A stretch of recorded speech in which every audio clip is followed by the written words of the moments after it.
The terror of being forcibly institutionalized by my own son was suffocating. Freedom slipping away. The betrayal was a blow to the heart.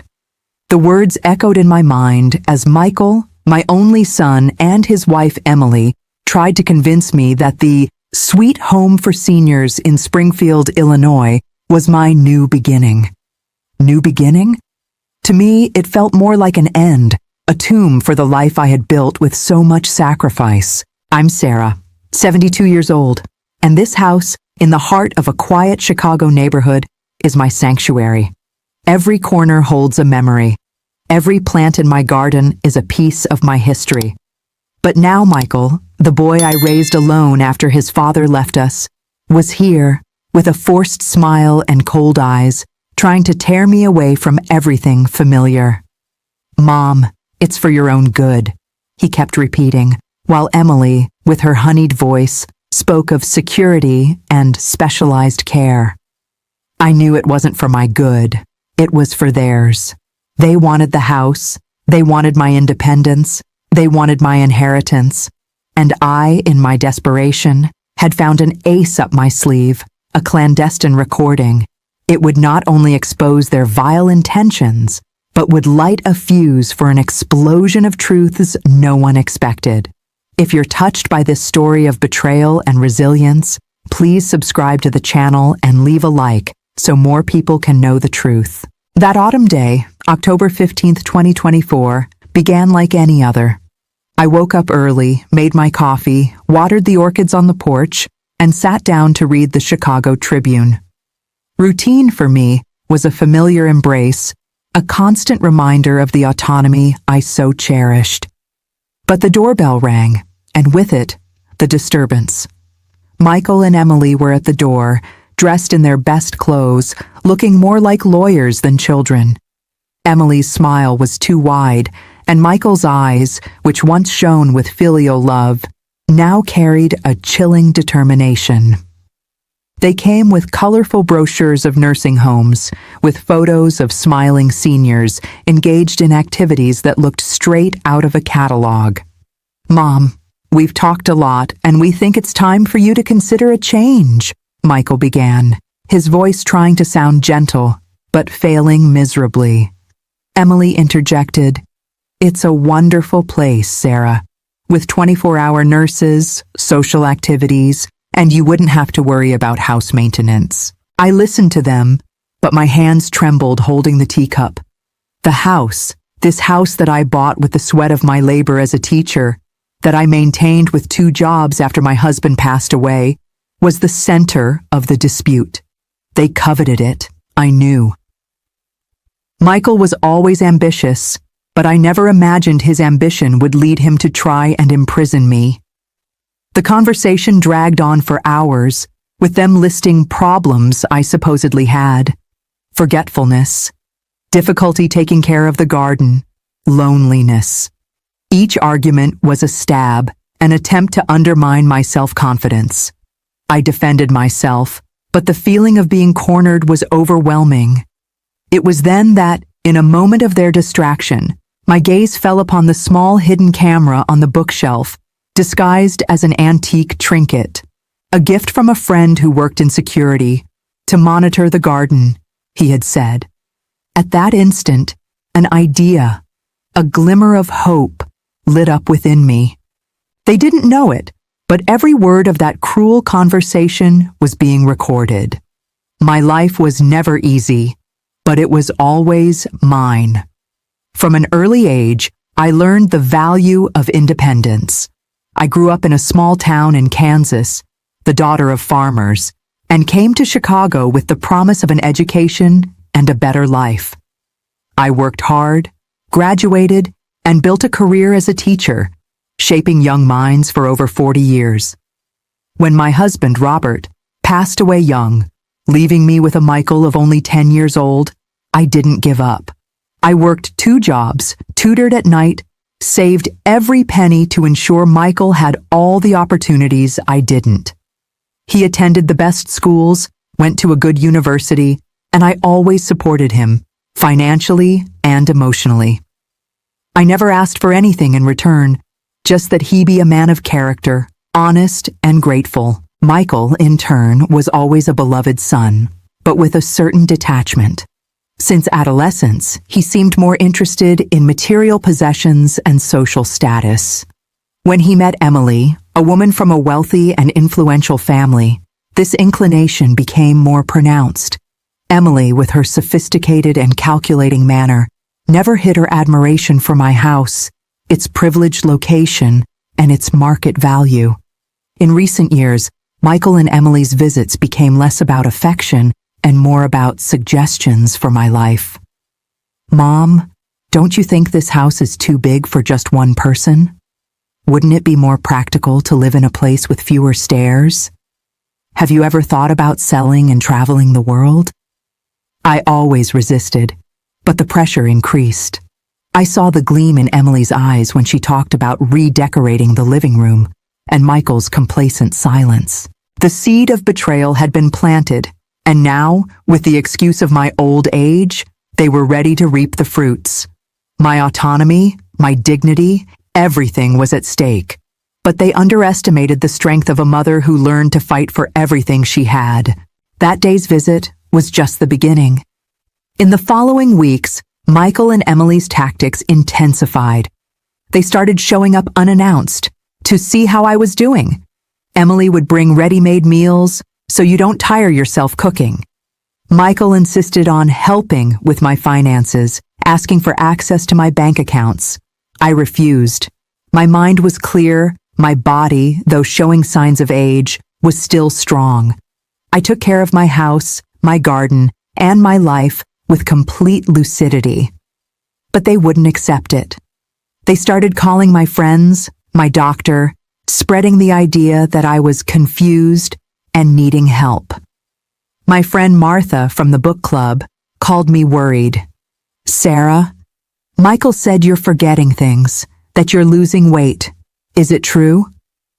Rage consumed me. They were defaming me, isolating me. It was then that I decided to act. The small camera on the bookshelf, which was once just a precaution, became my ally. I discreetly activated it whenever they came. I recorded their conversations, their whispers, their attempts to convince me to sign documents that I knew would take away control of my life. In one of these recordings, I heard Emily say, "If she doesn't sign, we'll have to go to court. But with what she has, it's worth the effort." And Michael replied, "Yes, the house alone is worth a fortune, and her father's inheritance is untouched. We can't lose that." My heart ached. The confirmation of their greed was painful, but it also gave me the strength I needed.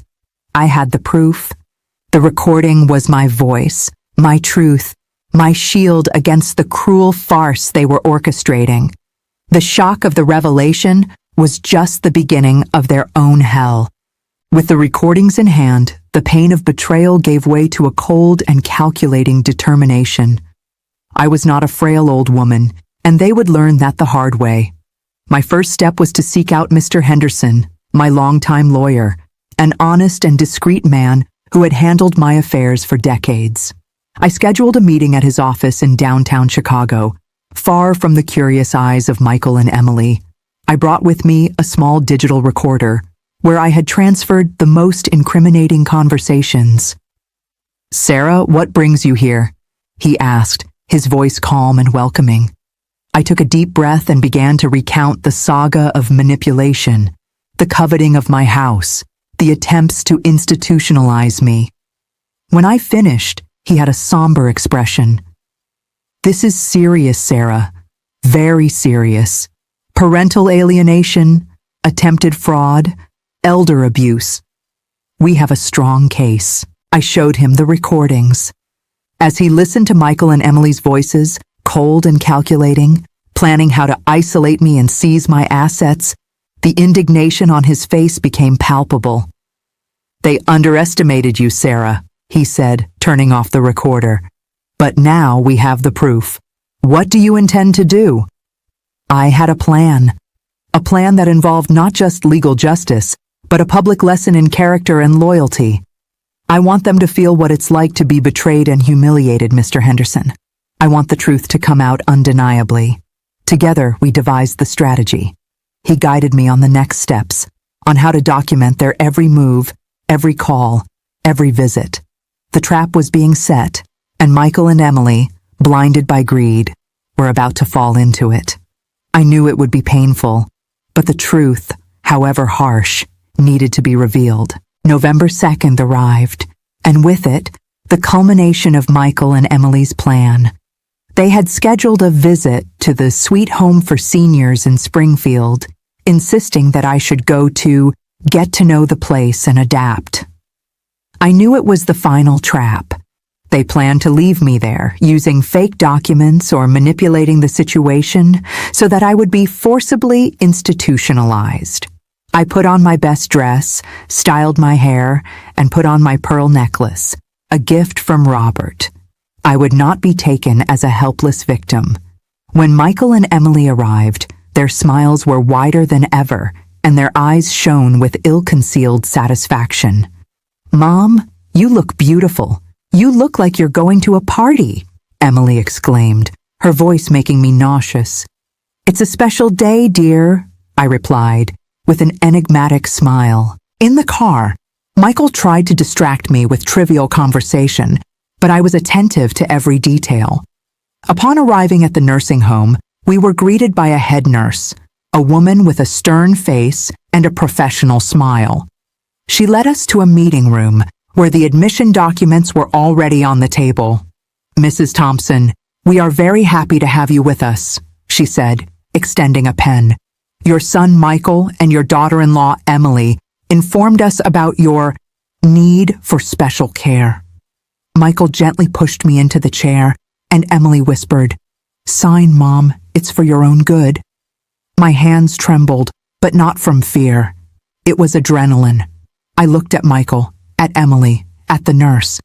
"Before I sign, I'd like to make a small presentation," I said, my voice firm and clear. The shock on their faces was priceless. They didn't expect resistance, much less a presentation. I took a small device from my pocket and connected it to a speaker I had hidden in my purse. The silence in the room was deafening. "I want a divorce. For years, I've wanted to leave this marriage, Marcia. But there were obstacles. The house, Marcia, this house. I knew that in the separation it would be difficult to keep it, since it was your parents' inheritance. And there was Isabella to think about.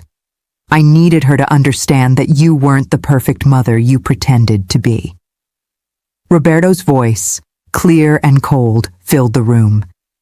It wasn't my story, but Marcia's, one of the stories I had studied, an example of how manipulation can destroy a family. I had prepared a montage of excerpts from Michael and Emily's recordings, interspersed with examples of other stories of betrayal I had collected, so that the nurse and later the world would understand the depth of the cruelty. The head nurse, who had previously seemed indifferent, now had wide eyes. Michael and Emily were pale, their forced smiles gone, replaced by a mixture of panic and fury. "Mom, what are you doing?" Michael whispered, trying to approach the speaker. "This is absurd," Emily exclaimed, her voice faltering. But I didn't stop. The recording continued with Emily's voice. "If she doesn't sign, we'll have to go to court. But with what she has, it's worth the effort." And Michael, "Yes, the house alone is worth a fortune, and her father's inheritance is untouched. We can't lose that." The head nurse stood up, her expression of shock turning to disgust. "Mr. and Mrs. Thompson, I don't know what's going on here, but this institution does not condone this type of behavior. I ask that you leave immediately." Michael tried to argue. Emily began to cry, but it was too late. The farce had been exposed, and the shock of the revelation was just the beginning of their own hell. The silence that followed the interruption of the recording was broken only by the sound of the head nurse calling the Sweet Home for Seniors security. Michael and Emily, once so confident, were in shock, their faces pale and their eyes wide. "This is a misunderstanding, Mom," Michael tried, his voice now a desperate whisper. Emily, with tears streaming down her face, stammered, "Sarah, please don't do this to us." But it was too late. Security arrived, and they were escorted out of the establishment, humiliation etched on every step. I watched them leave, feeling a bittersweet mix of relief and sadness. The pain of betrayal was still there, but the satisfaction of having exposed the farce was immense. As soon as they were gone, Mr. Henderson, who had arrived discreetly and witnessed everything from an adjacent room, approached. "Excellent work, Sarah. The recording of the incident here will be the key piece." In the following days, the news spread like wildfire.